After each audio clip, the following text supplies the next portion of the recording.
Burkina Faso's standoff highlights that resistance to the pressure from the West still remains strong in Africa.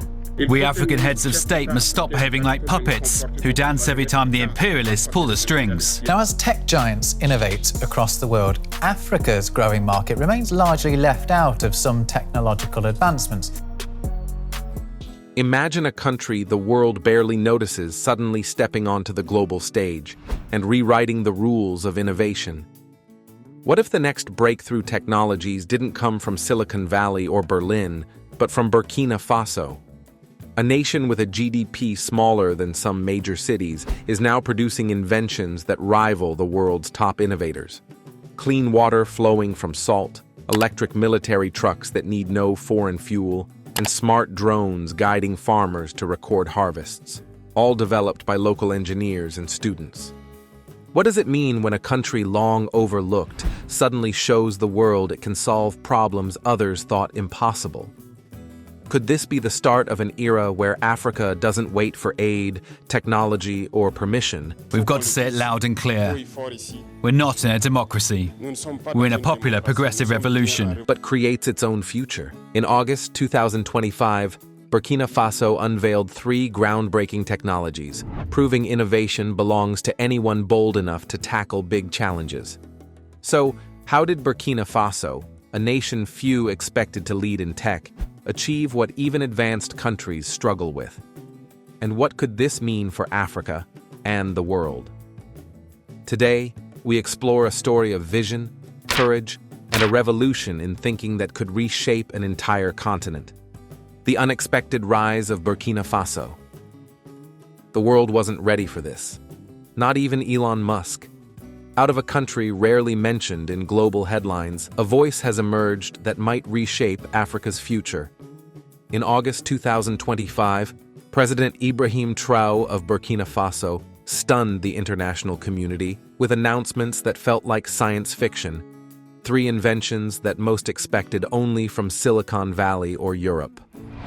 The first was a salt-to-fresh-water system capable of providing clean drinking water to millions. In one of the driest regions on Earth, this was not just a technical achievement, it was a lifeline. Africa, it's the largest hot desert in the world, one of the driest regions on Earth. The second was Africa's first electric military truck, built to survive the harsh terrains of the Sahel and free from dependence on foreign fuel. And third, a real-time agricultural drone that can plant seeds, monitor soil, and guide farmers toward higher yields. Each invention alone is significant. Together, they are a statement. A nation with a GDP under $20 billion is daring to enter industries valued in the hundreds of billions. While financial analysts debate the risks, Burkina Faso is showing what self-reliance through innovation looks like. President Ibrahim Traoré didn't present these technologies as isolated successes.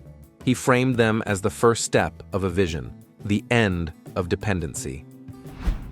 The era when Africa had to wait for aid, import solutions, or seek approval from international institutions is over. These inventions are more than machines. They represent a philosophy. Solutions made in Africa, by Africans, for Africa. It seems impossible. A country with no car factories, no large-scale industrial base, and limited financial resources has achieved breakthroughs that advanced economies still struggle with. How? Traoré's answer is simple. Necessity drives innovation. These inventions were not gifts from donors. They were created by African engineers, scientists, and students determined to solve their own problems. The message is clear. Africa does not need permission to innovate. Burkina Faso is showing other nations how to turn scarcity into opportunity. Even financial analysts in New York are taking notice. If other African countries follow suit, the ripple effects could shake global markets. The continent, often dismissed as resource-dependent, may become a hub for disruptive technology. But the question remains, is this just the start of Africa's technological independence or a momentary spike in innovation? Revolutionary solutions and their impact. The first invention, the salt-to-freshwater system, is as practical as it is revolutionary. Using minimal energy, it can provide clean water to thousands of families in the Sahel, one of the driest regions on Earth. For a continent where 400 million people lack reliable access to safe water, 1 in 5 people in the world do not have drinking water access. In Africa, almost 300 million people still don't have access. this is not luxury, it's survival. Villages that once relied on unpredictable rainfall now have access to consistent clean water. Schools can operate without interruptions, health clinics can function effectively, and families no longer have to walk miles for water. In every sense, this system changes daily life, not just statistics. The second invention, the electric military truck, combines silent operation, zero emissions, and rugged durability for difficult terrains. Strategically, this is huge. An army no longer dependent on imported diesel is an army less tied to foreign supply chains. Experts estimate that electrifying defense systems could reshape a $70 billion global market by 2030 if African nations lead the way. But beyond numbers, the truck symbolizes freedom. It represents mobility, independence, and the ability to protect one's territory without waiting for foreign support. For soldiers and citizens alike, it is a reminder that innovation can strengthen sovereignty. The third invention, the smart agricultural drone, goes beyond technology. It is a lifeline for farmers, monitoring soil, planting seeds, and adapting to local climates. Smallholder farmers could see massive improvements in productivity, boosting food security across the continent. Imagine fields that are no longer left to chance, where every seed is planted in optimal conditions, water usage is precise, and harvests are predictable. For families dependent on farming for survival, this is transformative. What makes these inventions extraordinary is not just their technical brilliance, but their origin. They weren't born in Silicon Valley or funded by billion-dollar venture capital. They were created in Burkina Faso's universities, vocational schools, and local workshops. President Traoré summed it up: "We build because we must, not because we have money." That simple philosophy captures the essence of Africa's potential. The desalination system wasn't designed for export or showcase. It was built to quench thirst in Sahel villages. The electric truck wasn't meant to impress international arms shows. It was meant to move troops where fuel is scarce. The agricultural drone wasn't for luxury farms. It was for survival, giving farmers the tools they need against drought and soil depletion. The paradox is clear. How can a nation with a small economy produce solutions that could unlock global markets worth billions? Burkina Faso proves that innovation isn't about having huge factories. It's about meeting urgent needs with clarity and determination. For decades, Africa was told to wait, to import, to follow. Burkina Faso is rewriting that narrative. By creating solutions locally, it demonstrates that sovereignty is built not in parliaments, but in labs, classrooms, and workshops. Analysts are beginning to see the implications. If African nations replicate this model, the global economy could face disruption. Multinational corporations that depend on African markets might soon see competition from local innovations. The reaction worldwide has been telling. In Western capitals, the announcement caused confusion and disbelief. Major media gave it minimal coverage, as if hesitant to acknowledge that a country with under $20 billion GDP could outpace technologies backed by billion-dollar budgets. Yet across Africa, the reaction was electric. Social media exploded. Students from Lagos to Nairobi to Accra started discussing how they could replicate these achievements. Engineers and entrepreneurs felt renewed confidence. If Burkina Faso can leap forward, why not us? The psychological impact may be as important as the inventions themselves. For years, Africa was told to borrow knowledge and wait for permission. Now, a new image circulates: Africans creating their own future. Analysts warn that this mindset alone could disrupt investment patterns and consumer behavior. Could this be the spark that turns African pride into a continental movement of innovation? Already, results are showing in Burkina Faso. The desalination system has reduced waterborne diseases in villages. It's a first in Africa, and so far it will be the biggest one in the world because it's going to produce 100 kiloliters of drinkable water per day with solar energy only. Lowering hospital admissions by nearly 20%. Children can attend school instead of staying home sick. The agricultural drone has increased crop yields by up to 25% in pilot programs, reducing labor costs and increasing food security. And the electric truck has become a symbol of autonomy and possibility, inspiring students to pursue engineering and robotics. President Traoré has not treated these as isolated projects. They are part of a broader model aimed at dismantling dependency. New production centers, technology incubators, and vocational training hubs are being established, open to farmers, graduates, and retired engineers alike. Nearly $150 million has been redirected to support these initiatives, empowering local expertise and fostering collaboration between generations. The plan goes further than just machines. It encourages collaboration between communities, schools, and local governments. Farmers share knowledge about soil and water management. Young engineers work alongside veterans to refine technology. Students learn by building and testing, not just reading books. Even retired professionals are brought back into the workforce, mentoring the next generation. This creates a cycle of learning, experimentation, and innovation that goes far beyond what any single invention can achieve. Imagine the impact if even 10% of West Africa adopted this model. Regional supply chains could shift, reliance on imports could fall by billions, and a pan-African network of technology could emerge. Burkina Faso is positioning itself as a test case, showing that African solutions can develop independently, without foreign aid or imposed programs. For centuries, Africa's story was written elsewhere. Now, a small nation is reversing the narrative, from consumer to creator, from dependent to empowered. Analysts note that if this model is sustainable, diaspora investment could redirect billions from consumption to local enterprise. This is more than a technological breakthrough, it's a political statement. By rooting innovation in national policy, Burkina Faso challenges assumptions about development and proves progress can be homegrown, inclusive, and resilient. Beyond inventions, a new African vision. The question now is bigger. If a small economy like Burkina Faso's can pioneer this approach, what excuse do larger nations have?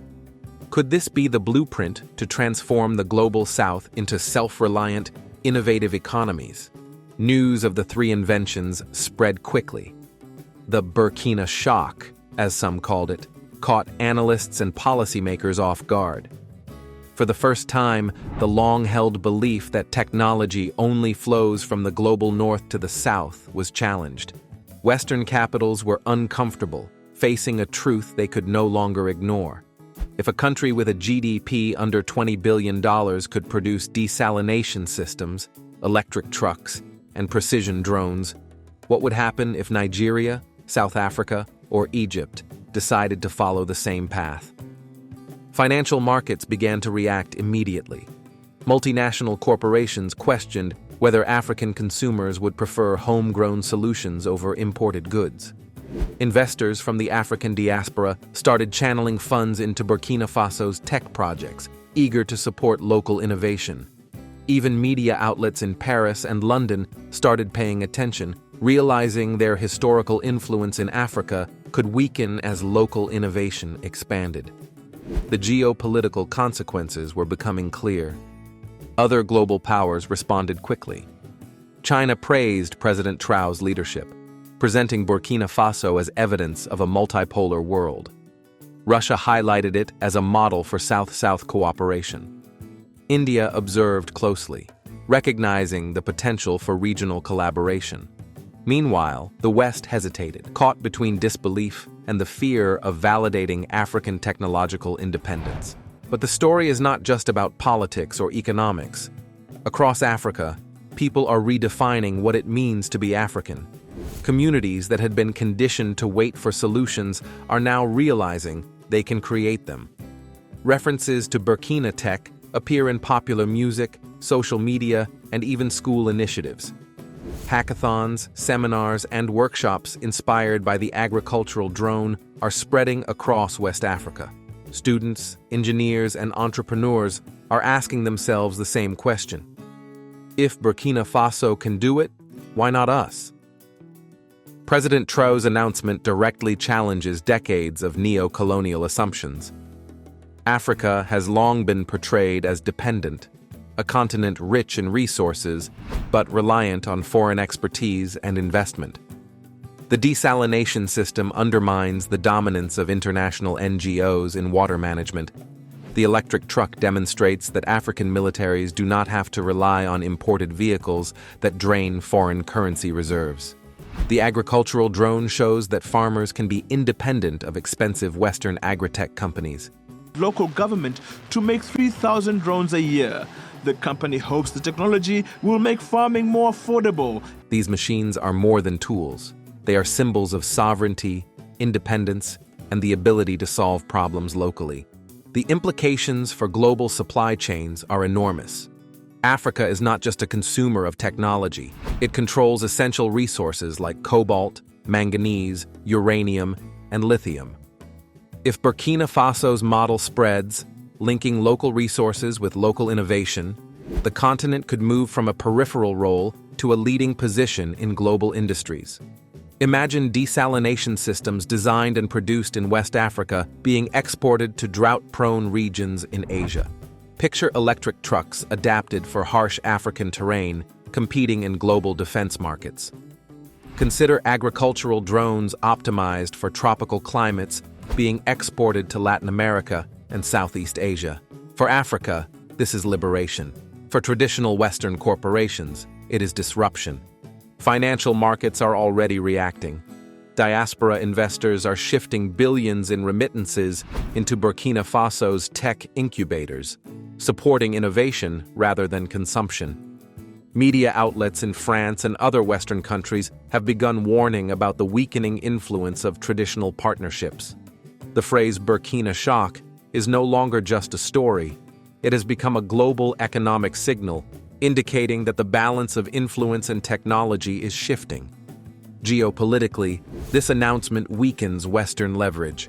For decades, military presence, aid programs, and loans were the tools through which influence was maintained. But if African nations see Burkina Faso as a successful model, the balance of power starts to change. China, Russia, and India are quick to support this narrative, while Western countries face skepticism, fear, and uncertainty. Culturally, the impact may be even deeper. Across the continent, Africans are reclaiming agency. The narrative of waiting, borrowing, and dependency is being replaced with action and creation. Technology has become more than a tool. It is a symbol of dignity and independence. Music, social media, and education systems now reflect this shift. Africans are no longer merely reacting to global trends, they are creating them. In schools and universities across Africa, students are now studying the Burkina Faso model. Young engineers dissect the design of the desalination system, analyze the electric truck's engineering, and simulate the agricultural drone's operations. Local communities organize workshops to teach farmers how to use drones for planting and monitoring soil health. This creates a ripple effect. The drones are used to detect diseases and propose appropriate treatments. The modern approach is a relief to farmers. Where knowledge and skills spread organically, empowering entire regions to replicate and adapt the innovations to their unique challenges. Yet challenges remain. Can Burkina Faso maintain this momentum amid limited financial resources, political pressures, and potential external interference? Will larger African nations adopt this model, or will vested interests attempt to suppress it? Will multinational corporations, threatened by competition, use their influence to slow progress? The answers remain uncertain. But one fact is clear. The myth of African technological inferiority has been broken. President Traor's legacy goes beyond 3 inventions. He has introduced a doctrine, a philosophy that links technology with sovereignty. The 2023 National Self-Reliance Plan rejected the usual crutches of foreign aid and investment. Instead, it mobilized domestic resources, activated local knowledge, and channeled national pride into tangible innovation.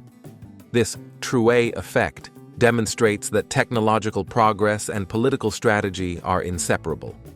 Interest in Burkina Faso's innovations is growing globally. Middle Eastern countries are examining the desalination system to address water scarcity. Asian defense sectors are interested in the electric truck. Latin American governments are exploring agricultural drones to combat crop failure. In each case, Burkina Faso engages as an equal partner, not as a recipient of aid. Its inventions have become tools of diplomacy, reshaping Africa's place in the global order. History may remember this moment not just as a series of announcements, but as a turning point. It is a chapter where Africa moves from the periphery to the center, from dependency to self-determination. The stakes are enormous. If Burkina Faso's model scales, it could transform global supply chains, disrupt multi-billion-dollar industries, and reshape geopolitical dynamics. Yet perhaps the greatest achievement is intangible, what it inspires. A continent that has long been told to wait and follow is now witnessing a nation claim its own destiny. Students, entrepreneurs, engineers, and everyday citizens are realizing that innovation is not a privilege of wealthy countries. It is a birthright of every nation. Africa's technological century may be beginning, and the world is watching, unprepared for a future where African nations design their own destiny. Burkina Faso has shown that small nations can make big changes. Innovation, determination, and local solutions can redefine not just a country, but an entire continent. The story of this small country is no longer an anomaly. It is a preview of Africa's awakening. The lesson is clear: creativity, determination, and belief in local solutions can reshape the world. Burkina Faso has sparked the first flames, and the revolution of ideas is only just beginning. Africa's future in motion. The real question now is whether this model can spread across the continent. If nations like Nigeria, Kenya, or Ghana adopt similar approaches, Africa could move from importing technology to creating it, from following global trends to setting them. Local innovation hubs, training centers, and community-led projects could form a network across West, East, and Southern Africa, turning the continent into a powerhouse of practical, homegrown solutions. Education is central to this transformation. Schools and universities are now studying Burkina Faso's innovations as case studies in sovereignty and self-reliance. Students are learning that solving local problems with local resources is not only possible, it is essential. Social media amplifies this message, turning "Made in Africa" from a slogan into a badge of pride.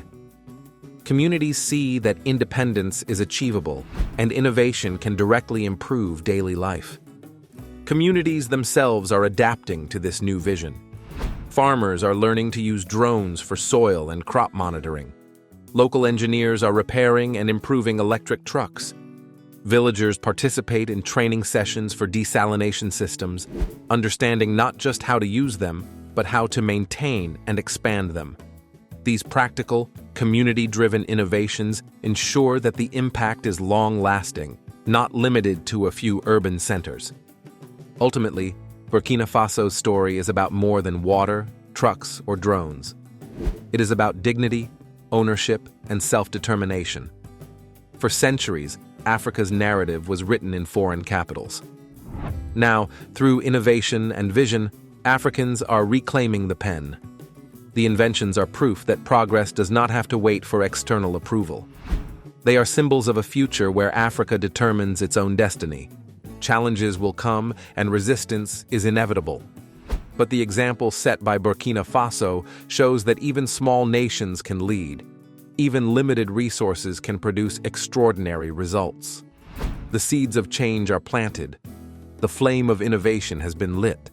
And the story of Burkina Faso may very well become the story of Africa's century. If this story inspired you, hit like and share it. Let the world see how innovation knows no borders.